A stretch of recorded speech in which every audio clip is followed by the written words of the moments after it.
everybody, my name is Tanya and this is my TBR for the UnderHypedReads Readathon.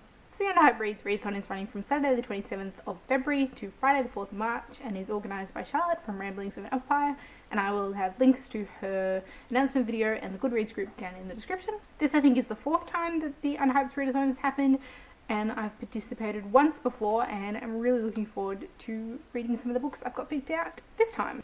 So the UnderHypedReads Readathon is to pick out books that you think are underhyped in some way, whatever definition that you use. For the most part, I've gone with low ratings on Goodreads, and I've got a few things picked out here. I probably won't get through everything, but I've got some things, and there was a lot more that I was finding on my shelves that had really, really low ratings that I wanted to put in my TBR, but I just had to call it quits. But I've got a number of things picked out and I'm going to show them to you. So the first one I've got picked out I'm actually going to be doing as a buddy read, and that is Foreign Soil by Maxine Clark. I'm going to be reading this one with Mercedes from Mercy's Bookish Musings. I actually got this one for Mercedes for Christmas as part of the Booktube Secret Santa that I was involved in, and we thought we'd read it together, and UnderHypedReads seemed to be the perfect opportunity as this one only has 378 ratings currently on Goodreads. Maxine Clark is an Australian author with an Afro-Caribbean heritage, and this one sounds kind of dark and gritty and powerful, and I'm really looking forward to it. So I believe this one is somewhat short stories and then somewhat not. It's the story of a woman who is writing a collection of short stories, and I think we're getting some of those stories and some of her life around it. So I think this one sounds fantastic and I'm very much looking forward to diving in. Next up I've got one I don't think I've heard anybody else speak about, and it's something that I hadn't heard of when I spotted it in the bookstore, and it came home with me because as they do, and that is Gone to the Forest by Kari Kurumura, and this one comes in at 256 ratings on Goodreads. This one is a story of a controlling man and his son on their family farm, and what happens when a woman comes into their lives and strains their kind of fragile peace to breaking point. And it describes it inside the flap as a gripping and psychologically intense novel about the destruction of a family, a farm, and a way of life. And so I think that sounds fantastic, and yes, the cover of this is absolutely stunning, but also very low ratings on Goodreads, so I'm looking forward to seeing what I think about this one.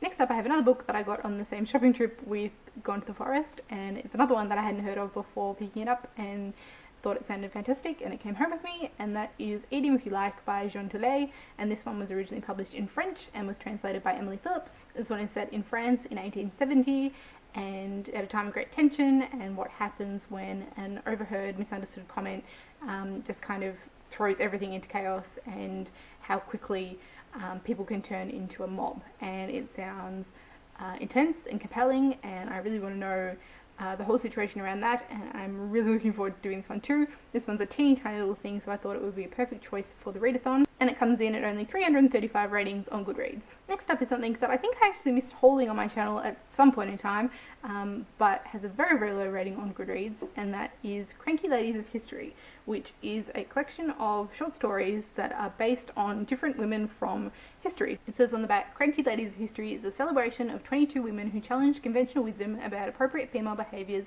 from the ancient world all the way through to the 20th century. And I think this one sounds fantastic. The reason that I'm aware of this one and purchased it in the first place is there is a story by one of my favourite authors, Juliet Miller, in here, which stands as I think the only thing by her that I've not read, so it's about time that I finally picked this up. This is published by a small Australian press, and I believe is all Australian authors, but they're based on women from history from all locations, not just Australia, and I think it sounds fantastic as a premise. And being short stories, I figure I might as well pick this up during the readathon. If I don't get through all of it, that's fine, but if I can start reading this one, I think that would be great. And this one has a teeny tiny 59 ratings on Goodreads. Then the next book I have has the rather dubious honour of having the least ratings of anything that I have shelved on Goodreads. It comes in at only 13, and that is The Collected Stories of Beverly Farmer. Now, you may remember that last year I started a project to reread all of my school books, and I had got a fair way through. I kind of petered off once the other, attractions of BookTube kind of got me off course, and I changed my priorities and what I wanted to read. But I did get up to the books that I was reading in year 11, and this one was another of the books that I read in year 11. So I thought, as, this is my very smallest reading on Goodreads, it might be a good time to kind of relaunch that. I'm not necessarily putting a time frame on when I'd like to read the rest of my school books. If this is the only one I read for the year, that's fine, but I just thought, like I said, having the lowest rating of anything I own on Goodreads, this would be a good time to pick this up. Now, as I said, this is a short story collection, and I've never read this in its entirety. I've only read selected stories, which happen to still be marked up the top. I have very little recollection of this. There's one story that I remember quite vividly because it dealt with a rape, and in a class of 16 to 17-year-olds that kind of really stood out and made an impact on us, or at least on me. And I think we also used that story as inspiration to write something of our own, not necessarily with that kind of storyline, but to deal with a difficult topic. And so that one stuck in my mind, but I don't really remember the rest of the stories we read, and as I said, I've never read the entirety of this collection. I'm not necessarily expecting to read everything in this collection during the week, but I thought I'd make a start and just see how I go with it. So, in addition to having the stories that we read marked at the top, I've also got my tabs down the side here from my schooling to mark our themes that we were studying. So, the yellow ones up here mark loss, the green ones here mark death, the orange are cultural differences, and the pink is alienation. So, I've got my, my same scribbles and markings that I did in here, and it looks like I've written quite a bit in some of these pages, so this is going to be a very interesting exercise to see what Year 11 Tanya thought was important when studying this book. So everything that I've shown so far has under 400 ratings on Goodreads, and I own quite a few other books that also have quite low ratings on Goodreads, and I kept wanting to put those in my TBR too, but this is more than enough already. But I do have one more thing to add to my TBR, which has a slightly higher rating than the rest of things. It comes in at 3,909 ratings on Goodreads, which is still fairly low, and I think is entirely underhyped, but it's kind of become a readathon staple for me, and I couldn't not put it in.